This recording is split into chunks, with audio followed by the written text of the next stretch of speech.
Assalomu alaykum aziz do'stlar, futbol ishqibozlari. Ramazon oyi va muborak juma qutlug' bo'lsin. Kecha oqshomda Yevropa Ligasi doirasida uchrashuvlar bo'lib o'tdi.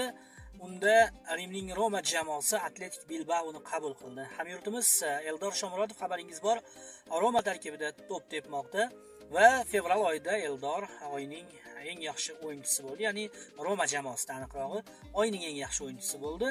Va kechagi o'yinda ham u zaxiradan maydonga tushgan bo'lsa-da, lekin o'yin taqdirini hal qildi. Avvaliga Eldor Shomurodovga qarshi ishlatilgan qo'pollik uchun raqib futbolchisi ikkinchi sariq kartochka bilan jazolandi va qizil kartochka ko'rsatib hakam uni maydondan chetlatgan bo'lsa, uchrashuvning so'nggi soniyalarida, ya'ni 90+4-daqiqasida Eldor Shomurodov jamoasiga g'alaba golini sovg'a etdi va shunday qilib javob uchrashuvidan avval rimliklar imkoniyatlarini yaxshilab olishdi. Javob o'yini to'g'ri Bilbaoda bo'ladi, lekin baribir imkoniyat yaxshilandi Roma jamoasida va Eldor kechagi o'yinning qahramoni.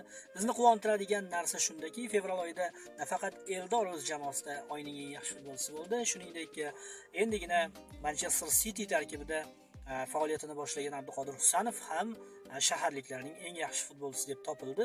Bu narsa bizni quvontiradi, chunki bu yog'iga 2 haftadan kamroq vaqt qolyapti. O'zbekiston milliy terma jamoasi jahon chempionati saralash doirasida Qirg'iziston hamda Eron terma jamoalariga qarshi maydonga tushadi va ana shu uchrashuvlar oldidan vakillarimizning, ya'ni asosiy futbolchilarimizning juda ham yuqori sport formada ekanliklari bizni quvontiradi. Biz futbolchilarimizga kelgusi bahslarda ham omadlab qolamiz va terma jamoamizga ham jahon chempionati saralash doirasidagi o'yinlarda omad tilaymiz va nasib etsa oldindagi ikkita uchrashuvda g'alaba qozonib, muddatidan avval jahon chempionati yo'llanmasini qo'lga kiritamiz.